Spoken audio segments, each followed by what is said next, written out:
Hello बच्चों, welcome to the my YouTube channel educational point. तो स्वागत है आपका मेरे इस नए वीडियो में। आज हम लेके आए हैं आप लोगों के लिए श्रद्धा मन्नू, जो कि जयशंकर प्रसाद रचित एक पद है। तो इस पद में हमने पार्ट 2 के वीडियो तक देख चुके हैं। हम इसमें कई पैराग्राफ्स के अर्थ पार्ट 1 और पार्ट 2 करके बताए हैं। तो आज के इस वीडियो में पार्ट 3 का वीडियो है ये, और इसमें हम बाकी के सारे पैराग्राफ्स को देखेंगे।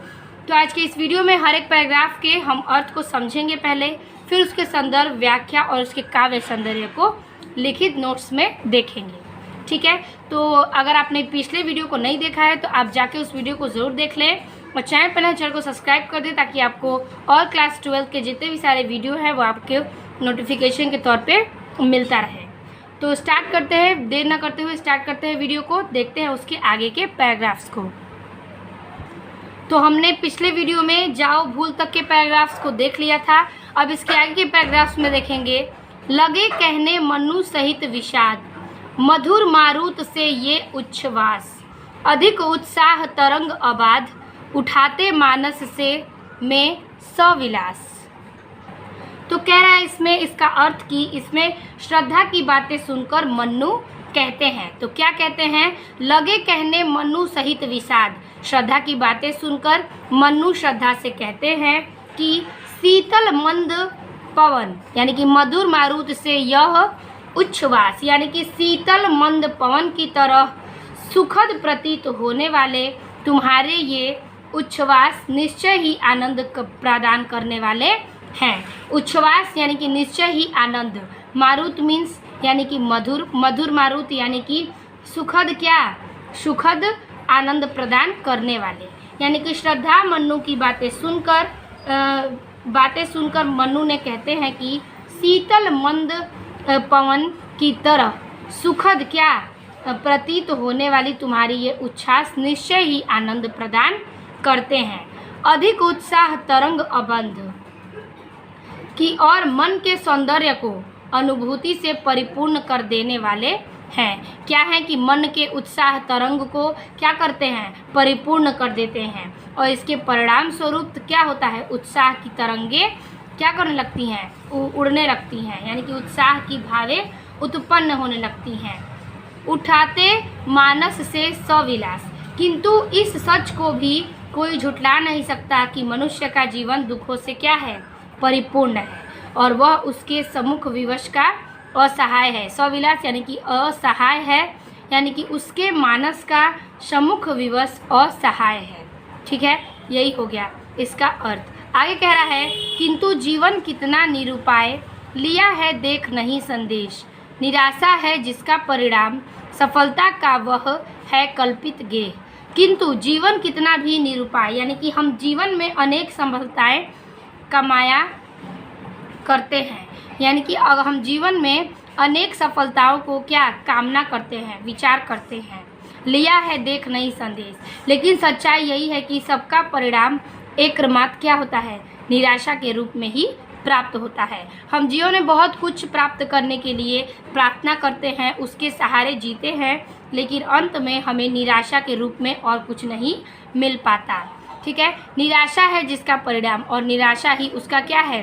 परिणाम है। यही हमें संदेश मिलता है इस जीवन के पूरे कार्य करने के बाद, कि हमें अंत में परिणाम में निराशा ही मिलती है, दुख और कष्ट ही मिलते हैं।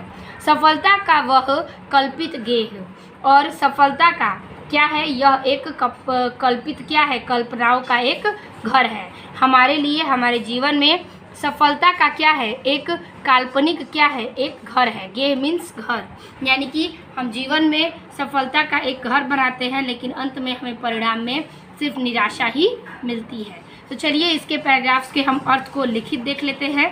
हेडिंग कर लेंगे, लगे कहने डॉटेड कल्पित गेह। हेडिंग बनाएंगे, लगे कहने डॉटेड कल्पित गेह, संदर्भ पूर्ववत रहेगा, और व्याख्या में लिखेंगे कि श्रद्धा की बातों को सुनकर मन्नू कहते हैं कि शीतल मंद पवन की तरह सुखद प्रतीत होने वाले तुम्हारे ये उच्छ्वास निश्चय ही आनंद प्रदान करने वाले हैं, और मन के सौंदर्य की अनुभूति से परिपूर्ण कर देने वाले हैं।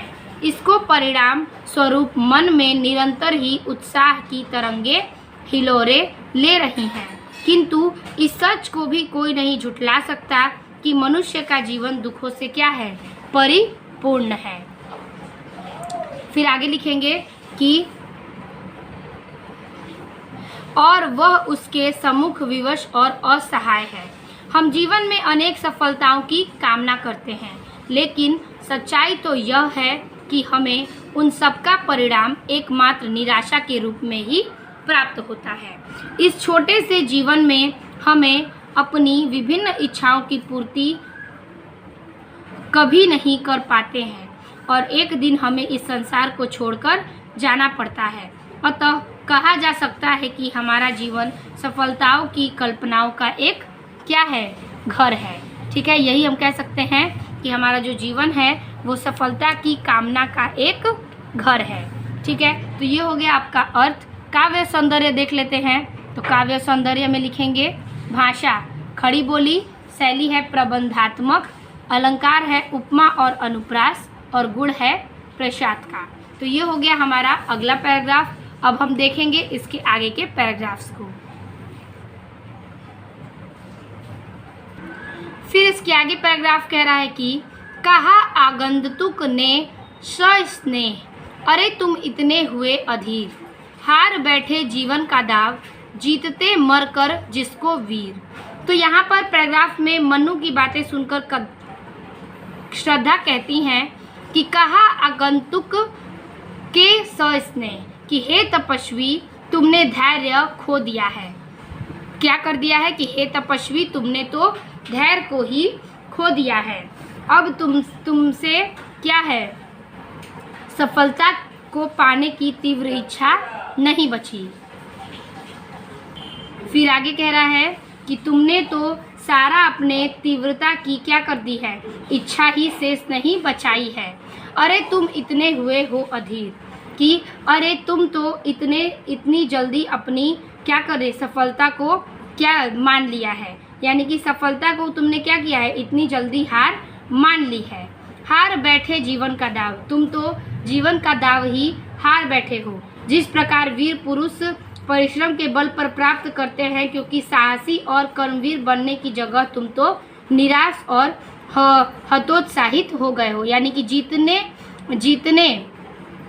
जीतते मरकर जिसको वीर, यानी कि वीर जो हैं वो मरकर भी अपनी इस दाव को जीत लेते हैं, लेकिन तुम तो जीवित होकर ही क्या किए, निराशा मान चुके हो, हार मान चुके हो। हे तपस्वी, केवल तपस्या को जीवन का ध्यान नहीं बनाना चाहिए। ठीक है, यह कदापि उचित नहीं है। यही बात श्रद्धा मनु से कहती है कि तुमने तो इतनी जल्दी निराशा और हार मान ली है। फिर इसके आगे के लाइन्स हैं कि तप नहीं केवल जीवन सत्य, करुण यह क्षणिण दिन अवसाद, तरल आकाश से है भरा, सो रहा आशा का आह्लाद। तो तप नहीं केवल जीवन सत्य, इसका मतलब है कि हे तपस्वी, केवल जीवन क्या, क्योंकि बस यही जीवन का सत्य नहीं है। वो कहती हैं कि हे तपस्वी, केवल यही जीवन का क्या है, सत्य नहीं है कि तुम तपस्या करते हो। करुण यह क्षणिक दिन अवसाद, तुम जिस करुणा और दीनतापूर्ण, ठीक है, दीन यानी कि तुम जिस प्रकार करुणा और दीनतापूर्ण दुख की स्थिति में जी रहे हो, तरल आकाश में है भरा, तो वह अविलंब समाप्त होने वाली है। ठीक है, वो कह रहा है कि जिस प्रकार से तुम करुणा और दीनतापूर्ण दुख के जीवन की स्थिति को जी रहे हो, वह क्या है, अविलंब की समाप्त होने वाली है। ठीक है, तरल आकाश से है भरा। वास्तव में मानव का जीवन आशा, उत्साह और खुशियों से परिपूर्ण है। यही आशा है, सो रहा है आशा का आह्लाद, और तुम्हारा यह आशा क्या कर रहा है, खुशी से जो परिपूर्ण बात है वह आवश्यक है। फिर आगे कह रहा है कि सो रहा आशा का आह्लाद, कि बस आवश्यकता है तुम्हें जगाने की, यही आशा है, तुम्हें आवश्यकता है सिर्फ जागने की। और अंत में क्या होगा कि उत्साह के साथ अश्वाक्ति होना भी चाहिए और निराशा का दामन हमेशा के लिए छोड़ देना चाहिए। आह्लाद यानी कि अब तुम्हें सिर्फ आवश्यकता है क्या करने की, जागने की। ठीक है, यही बात श्रद्धा मन्नू से कहती है। तो हेडिंग बना लेंगे कहा आगंतुक का आह्लाद। तो इसका हेडिंग बनाए हैं हम कहा आगंतुक डॉटेड का आह्लाद। संदर्भ आपका पूर्ववत रहेगा और व्याख्या में लिखेंगे कि मन्नू की बात सुनकर श्रद्धा कहती है कि हे तपस्वी, तुमने धैर्य खो दिया है, अब तुम में उस सफलता को पाने की तीव्र इच्छा शेष नहीं जिसे वीर पुरुष अथम परिश्रम के बल पर प्राप्त करते हैं, क्योंकि साहसी और कर्मवीर बनाने की जगह तुम निराशा और हतोत्साहित हो गए हो। हे तपस्वी, केवल तपस्या को जीवन का ध्येय बनाना कदापि उचित नहीं है कि सिर्फ तपस्या ही जीवन का ध्येय बनाना उचित नहीं है, क्योंकि बस यही एक जीवन का सत्य नहीं है। तुम जिस करुणा और दीनतापूर्ण दुख की स्थिति में जी रहे हो वह अविलंब ही समाप्त होने वाली है। वास्तव में मानव जीवन आशा, उत्साह और खुशियों से परिपूर्ण है, बस आवश्यकता है उन्हें जगाने की। अतः हमें पूरे उत्साह के साथ आशान्वित होकर जीना चाहिए और निराशा का दामन हमेशा के लिए छोड़ देना चाहिए। यही बात कहती है मन्नू के प्रति श्रद्धा। ठीक है, काव्य सौंदर्य हेडिंग करेंगे और लिखेंगे भाषा खड़ी बोली, शैली है प्रबंधात्मक, अलंकार है मानवीकरण और अनुप्रास अलंकार, गुण है प्रसाद का। तो ये हो गया आपका इस पैराग्राफ का व्याख्या, काव्य सौंदर्य और संदर्भ। अब हम देखेंगे हम अगला पैराग्राफ। तो इसके आगे के लाइन्स हैं कि प्रकृति के यौवन का श्रृंगार करेंगे कभी न बासी फूल, मिलेंगे वे जाकर अति शीघ्र, आह उत्सुक है उनकी धूल। तो इस पैराग्राफ में श्रद्धा निराश होकर मन्नू को समझाते हुए कहती हैं कि प्रकृति के यौवन का श्रृंगार, प्रकृति की शोभा कभी भी बासी अथवा मुरझाए हुए फूल को नहीं बढ़ाती है। यानी कि प्रकृति का यौवन क्या है? श्रृंगार है। करेंगे कभी न बासी फूल, उस शोभा को कभी भी बासी अथवा मुरझाए हुए फूल को नहीं बढ़ाएंगे। तो फूल क्या हैं? जो फूल ताजे हैं और वो खिले हुए हैं वो क्या करेंगे? मिलेंगे वो जाकर अति शीघ्र, तो उसकी सुंदरता खुशबू का उद्यान अथवा वन को सुशोभित करेंगे। यानी कि जो फूल ताजे और खिले हुए होंगे वह सुंदरता की खुशबू को क्या करेंगे? वन में सुशोभित करेंगे। और जाकर अति शीघ्र, यानी कि वह क्या करेंगे? आगे जाकर अति शीघ्र से आह उत्सुक है उनकी धूल। क्या है कि उसकी आह से क्या करेंगे? फूलों में बस एक ही परिणाम होता है कि वह धूल से मिलकर भी अपना अस्तित्व समाप्त कर लेता है। क्या करता है कि धूलों में भी घुलकर वह अपने अस्तित्व को क्या करता है? समाप्त कर लेता है। ठीक है, तो उनकी धूल जो है, आह है उसकी धूल, यानी कि वह उत्सुक है अपने धूल में मिलकर, वही उसका अस्तित्व को समाप्त कर देता है। यानी कि कहने का तात्पर्य है इसका कि श्रद्धा निराश होकर समझाती है कि प्रकृति की शोभा कभी भी बासी अथवा मुरझाए हुए फूल को नहीं बढ़ाती है। क्या करती है कि प्रकृति में अगर बासी फूल और मुरझाए हुए फूल है तो वो प्रकृति की शोभा को नहीं बढ़ाएगी। जो फूल ताजे हैं और खिले हुए हैं वही उनकी सुंदरता को आगे बढ़ाती है। ठीक है, और फिर कह रहा है कि डाल से टूटे हुए फूलों को बस एक ही परिणाम होता है कि वह धूल में मिलकर अपना अस्तित्व समाप्त कर ले। अतः मानव जो है वो कभी भी निराश होकर आत्म कर्तव्य को त्याग कर आशा के उद्गम के सहारे अपने जीवन को सामर्थ्य बनाता है। यानी कि उसी प्रकार मानव का जो जीवन है वो अपनी आशा को सहारे ही अपने जीवन को क्या करता है? सार्थक बनाता है।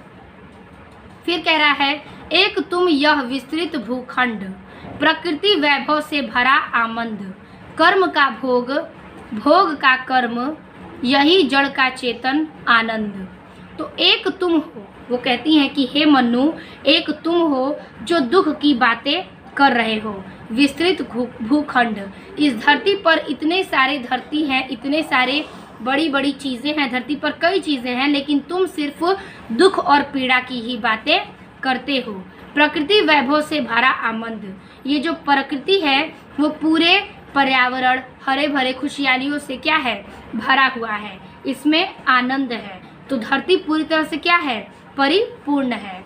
कर्म का भोग और भोग का कर्म, जो जैसा कर्म करेगा वो उसे वैसा भोगना पड़ेगा, और जो भोगेगा यानी कि उसने वैसा कर्म किया है।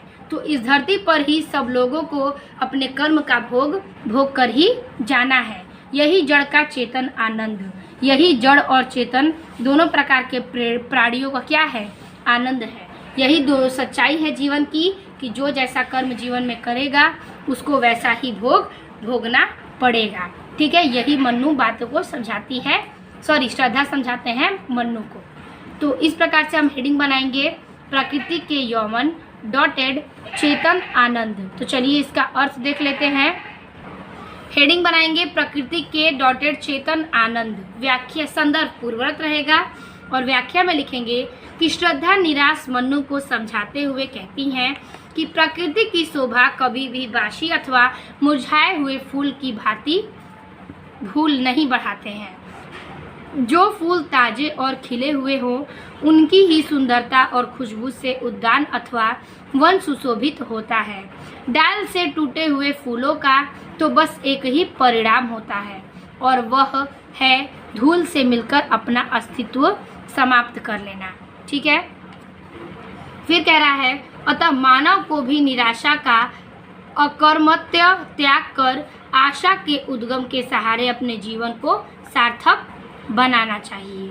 हे मन्नू, एक तुम हो जो दुख की बातें कर रहे हो, और दूसरी तरफ पूरा पर्यावरण है, यानी कि पूरा पृथ्वी का क्या है, प्राकृतिक हरे भरे सारी चीज़ें हैं, सुख सुविधाएं हैं। ठीक है, और फिर कहते हैं कि यानी धरती हर तरफ से परिपूर्ण है, उसी प्रकार हमें अपने कर्म का भोग यही भोगना पड़ता है। यही जड़ और चेतन दोनों प्रकार के प्राणियों का आनंद है। ठीक है, यही इसका अर्थ हो जाएगा। काव्य सौंदर्य में लिखेंगे, भाषा खड़ी बोली, शैली प्रबंधात्मक, अलंकार है अनुप्रास, और गुण है प्रसाद। तो ये हो गया इस पैराग्राफ का अर्थ और व्याख्या। ठीक है, अब देखेंगे हम अगला पैराग्राफ।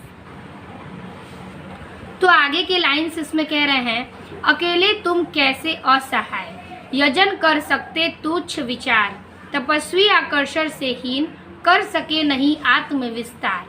तो इस पैराग्राफ का अर्थ है कि श्रद्धा मन्नू से कहती है कि अकेले तुम कैसे असहाय, कि तुम सोचते हो कि मैं अकेले क्या ही कर सकता हूँ। ठीक है, कि तुम सोचते हो कि मैं अकेला हूँ, असहाय हूँ, और मैं अकेले क्या ही कर सकता हूँ। यजन कर सकते तुच्छ विचार, और तुम्हारे इस ये तुच्छ विचार है। यदि तुम्हारे यही तुच्छ विचार है तो तपस्वी आकर्षण से हीन, तो हे तपस्वी तुम्हारे पास दीनहीन विचार है, यानी कि तुम्हारे पास सही विचार नहीं है, तुम्हारे पास बेकार से विचार है जो आकर्षण प्रदान भी नहीं कर सकते नहीं आत्मविस्तार। जो व्यक्ति आकर्षण से हीन हो वो स्वयं को ही विकसित नहीं कर पाता। विस्तार मीन्स विकसित या फिर बड़ा, यानी कि वो स्वयं के लिए ही, स्वयं अपनी आत्मा के लिए, आत्मविश्वास के लिए आगे नहीं बढ़ सकता। तुम जैसा तुच्छ व्यक्ति क्या करता है, आकर्षण से जो हीन है वो स्वयं को कभी भी विकसित नहीं कर सकता। तो इस प्रकार से ये हो गया इसका अर्थ। आगे के लाइन्स कह रहे हैं कि समर्पण लो सेवा का सार, सजल संस्कृति का यह पतवार, आज से यह जीवन उत्सर्ग, इसी पद तल में विगत विकार। तो इसमें कह रहा है कि समर्पण लो सेवा का सार, हे मन्नू तुम मेरा समर्पण ले लो, यानी कि मैं खुद तुम्हें सौंप रही हूँ, मैं खुद को तुम्हें सौंप रही हूँ, तुम मेरे सेवा का क्या करो, समर्पण ले लो और स्वीकार करो। मैं अपनी सेवा को समर्पण करती हूँ और तुम मुझे स्वीकार करो। सजल संस्कृति का यह पतवार, तुम मेरी सेवा को स्वीकार करो, तब मैं क्या करूँगी, तुम्हारे लिए संसार की जल से युक्त, सजल यानी जल से युक्त। फिर कह रहा है इसके आगे की सजल यानी कि जल से परिपूर्ण, यानी कि युक्त यानी कि जल में डूबी हुई, ठीक है, अर्थात डूबी हुई संस्कृति यानी कि संसार के लिए का यह पतवार, मैं जल से डूबी हुई संसार के लिए तुम्हारे लिए क्या हूँ, पतवार हूँ। ठीक है, आज से यह जीवन उत्सर्ग, आज मैं मैं आज यह अपना जीवन तुम्हें निछावर करती हूँ। उत्सर्ग मीन्स निछावर, यानी कि अपना जीवन तुम्हारे हवाले कर रही हूँ। यह इसी पद तल में विगत विकार, और तुम्हारे चरणों के तले ही मैं अपना सब कुछ भुला करके तुम्हारी सेवा में लगी हूँ। यानी कि मैं अपने चरणों के तले, मैं तुम्हारे पद तल यानी कि चरणों के तले क्या करूँगी, अपनी पूरी सेवा को लगा दूंगी। अपने संपूर्ण विगत विकार यानी कि अपने संपूर्ण पीछे की बातों को भूलकर, तुमसे मैंने की जितनी भी बातों उन सबको भूलकर मैं खुद को तुम्हारे अंदर समर्पित करती हूँ, तुम्हारे चरणों के तले समर्पित करती हूँ। ठीक है, तो ये हो गया इसका अर्थ। अब हम इसके व्याख्या को देखेंगे। तो हेडिंग बना लेंगे, अकेले तुम कैसे डॉटेड विगत विकार। चलिए इसको देखते हैं। हेडिंग करेंगे अकेले तुम डॉटेड विगत विकार, संदर्भ पूर्ववत रहेगा। व्याख्या में लिखेंगे कि श्रद्धा मन्नू से कहती है कि तुम सोचते हो कि मैं अकेले क्या कर सकता हूँ। यदि तुम्हारे तुच्छ विचार हैं तो हे तपस्वी, तुम्हारे पास दीनहीन विचार हैं, और जो व्यक्ति आकर्षण से हीन होते हैं वो स्वयं को कभी विकसित नहीं कर पाते हैं। ठीक है, फिर आगे लिखेंगे कि हे मन्नू, तुम मेरा यह समर्पण ले लो, मैं खुद को तुम्हें सौंप रही हूँ, तुम मेरी सेवा को स्वीकार करो, तब मैं जल से युक्त अर्थात डूबी हुई संसार के लिए पतवार हूँ। मैं आज से अपना जीवन तुम्हें निछावर कर रही हूँ, और तुम्हारे चरणों के तले ही मैं अपना सब कुछ भुला करके तुम्हारी सेवा में लगी हूँ। ठीक है, यही श्रद्धा मन्नू से कहती हैं। तो अब देखेंगे इसका काव्य सौंदर्य। काव्य सौंदर्य में लिखेंगे भाषा खड़ी बोली, शैली प्रबंधात्मक, अलंकार है यमक और अनुप्रास का, गुण है प्रसाद का। ठीक है, तो ये हो गया हमारा इस पैराग्राफ का भी अर्थ और काव्य सौंदर्य। अब देखेंगे इसके आगे के पैराग्राफ्स। तो आगे के पैराग्राफ्स कह रहे हैं, बनो संस्कृति के मूल रहस्य, तुम ही से फैलेगी यह बेल, विश्व भर सौरभ से भर जाए, सुमन के खेलो सुंदर खेल। ठीक है, तो इस पैराग्राफ में कह रहा है कि मनो संस्कृति के मूल रहस्य, यानी कि हे तपस्वी, तुम मुझे अपना कर सृष्टि के आगे बढ़ाने में सहायक बनो, और इस मूल रहस्य को अर्थात जीवन मरण के सच को साक्षात्कार करो। तुम ही से फैलेगी वह बेल, तुम्हारे द्वारा ही सृष्टि में बेल की जीवन पा सकेगी। यानी कि तुम्हारे द्वारा ही मैं सृष्टि की जीवन को क्या करूँगी, बेल जीवन को पा सकेगी। विश्व भर सौरभ में भर जाए, अतः मुझे अपनी पत्नी स्वीकार कर संसार रूपी बेल को सूखने से बचा लो। ठीक है, विश्व के सौरभ को यानी कि मुझे अपनी पत्नी स्वीकार कर विश्व के इस सौरभ को क्या करो, तो क्या करो कि तुम उसे स्वीकार करो। ठीक है, पत्नी के रूप में स्वीकार कर इस सृष्टि का बेल जीवन पा सकोगे। ठीक है, फिर आगे कह रहा है कि और संसार रूपी बेल को तुम सूखने से बचा सकोगे। सुमन के खेले सुंदर खेल। ठीक है, विश्व के जितने भी सौरभ हैं, तुम्हारे ऐसा करने से पृथ्वी के सुंदर खेल जो हैं वो संपूर्ण विश्व में मानव रूपी सुगंधित पुष्पों से महक उठेगा। यानी कि सुगम मीन्स फूलों के सुंदर खेल जो हैं वो सुंदर खेल के साथ साथ जो सुगंधित पुष्प हैं वो भी महक उठेंगे, यानी कि प्रकृति खुश होकर झूमने लगेगी। ठीक है, फिर आगे कह रहा है कि और यह क्या तुम सुनते नहीं, विधाता का मंगल वरदान, शक्तिशाली हो विजयी बनो, विश्व में गूंज रहा यह ज्ञान। ठीक है, तो इसमें कह रहा है कि और यह क्या तुम सुनते नहीं, क्या तुम इस बात को नहीं सुनते हो कि संसार की विधाता का मंगल वरदान, कि संसार की रचना करने वाले विधाता का यह कल्याणकारी वरदान है। क्या तुमने यह नहीं सुना कि ये जो क्या है मंगलकारी वरदान है वो विधाता की देन है। शक्तिशाली हो विजयी बनो, तुम क्या करो कि जिसे उन्हें कहा है कि शक्तिशाली बनकर विजय प्राप्त करो, विधाता ने कहा है कि शक्तिशाली बनो और विजय को प्राप्त करो। विश्व में गूंज रहा यह ज्ञान, श्रद्धा कहती है कि हे मन्नू, यह नवीन विकास करने से क्या है, विश्व में यह बातें गूंज रही हैं। डरो मत अरे अमृत संतान, ठीक है। डरो मत, किसी भी प्रकार से तुम भयभीत न हो, क्योंकि कल्याणकारी उन्नति तुम्हारे क्या है, सम्मुख है। अग्रसर है मंगलमय वृद्धि, और यहाँ पर अग्रसर है, आकर्षण से भरा हुआ है इस मंगल कार्य करने के लिए वृद्धि में। और पूर्ण आकर्षण जीवन केंद्र, खींची आवेगी सकल समृद्धि, और पूरे आकर्षण के साथ जीवन का केंद्र बना है, जो कि खींचे आवेगी सकल समृद्धि, जो कि सब सुख और समृद्धि के वैभव से स्वयं ही तुम्हारे सम्मुख उपस्थित हो जाएगा। यानी कि सुख और समृद्धि के खिंचाव से ही यह तुम्हारे सामने क्या करेगा, प्रस्तुत और उपस्थित हो जाएगा। तो इस प्रकार से ये इसका अर्थ हुआ। तो यही बात श्रद्धा कहती हैं तपस्वी यानी कि मनु से। तो इसका हेडिंग बनाते हैं। हेडिंग लिखेंगे मनोसंस्कृति, बनोसंस्कृति डॉटेड सकल समृद्धि। चलिए इसका अर्थ देखते हैं। हेडिंग करेंगे बनोसंस्कृति सकल समृद्धि। संदर्भ रहेगा पूर्वरत, और व्याख्या करेंगे कि श्रद्धा कहती है कि हे तपस्वी, मुझे अपनाकर सृष्टि को आगे बढ़ाने में सहायक बनो और इसके रहस्यों अर्थात जीवन मरण के सच का साक्षात्कार करो। तुम्हारे द्वारा ही सृष्टि की बेल जीवन पा सकेगी। अतः मुझे अपनी पत्नी स्वीकार कर संसार रूपी बेल को सूखने से बचा लो। तुम्हारे ऐसा करने से पृथ्वी के सुंदर खेलों से संपूर्ण विश्व मानव रूपी सुसंगठित पुष्पों से महक उठेगा और प्रकृति खुश होकर झूमने लगेगी। श्रद्धा मनु से कहती है कि तुमने इस संसार की रचना करने वाले विधाता का कल्याणकारी वरदान नहीं सुना, जिसमें उन्होंने कहा है कि शक्तिशाली बनकर विजय प्राप्त करो। ठीक है। फिर कह रहा है आगे कि श्रद्धा कहती है कि हे मनु, तुम इस नवीन सृष्टि का विकास करने के लिए तैयार हो जाओ। किसी भी प्रकार का आशंका से भयभीत न हो, क्योंकि कल्याणकारी उन्नति तुम्हारे सम्मुख है।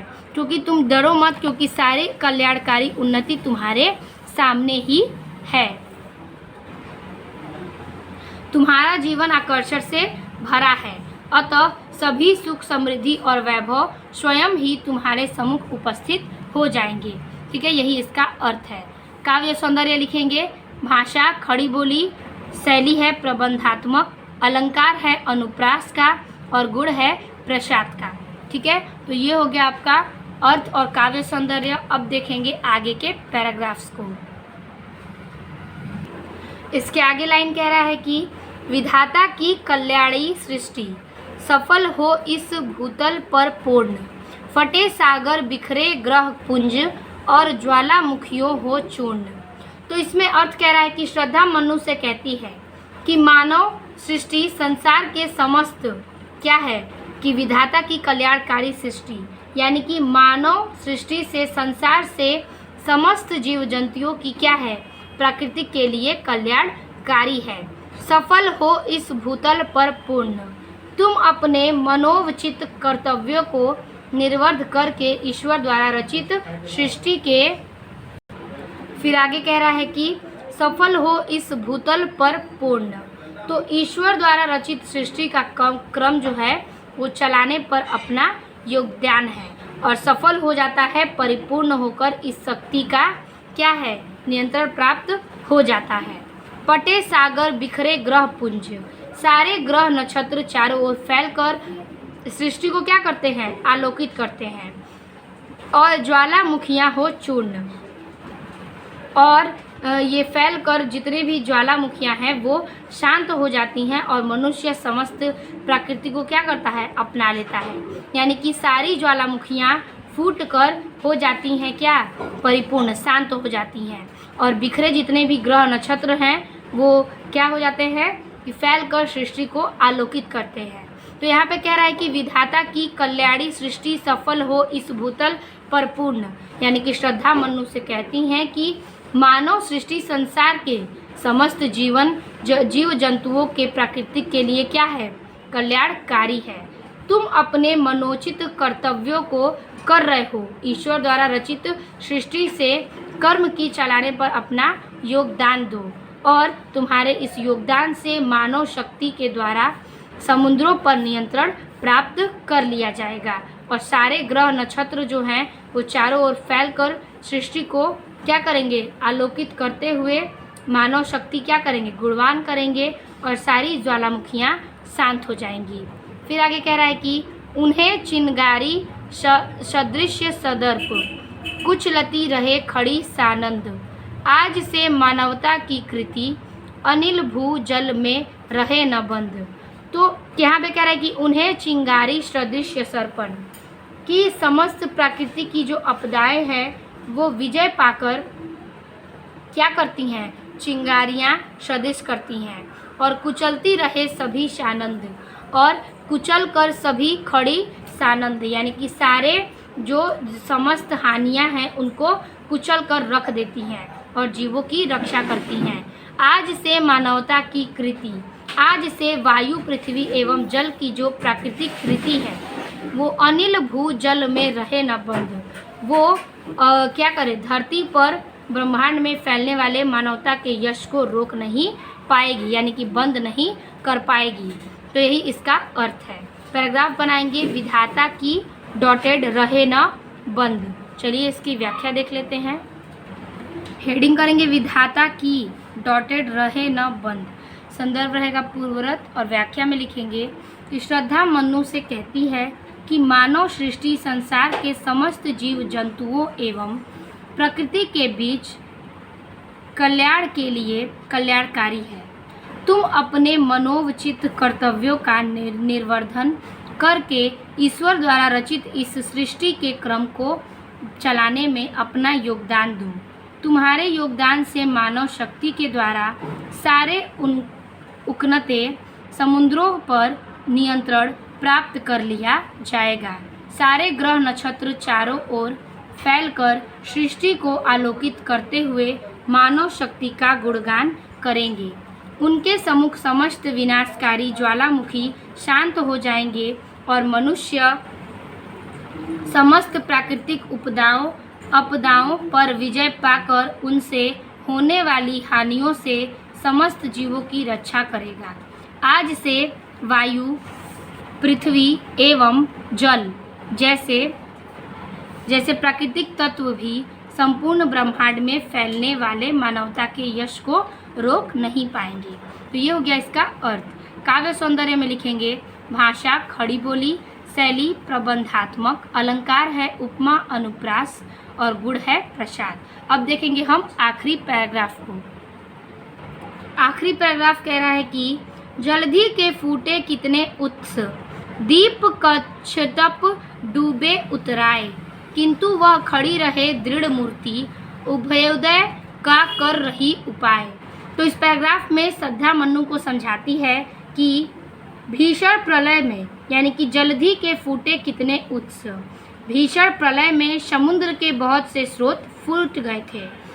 क्या थे कि जलधि के समुद्र में बहुत सारे प्रलय के स्रोत फूट गए थे और द्वीप कच्छप डूबे उतराए, और चारों ओर जल ही जल जाने की स्थिति में द्वीपों का क्या है, सहित कछुए भी आदि समस्त जीव जंतु डूबने और बहने लगे थे।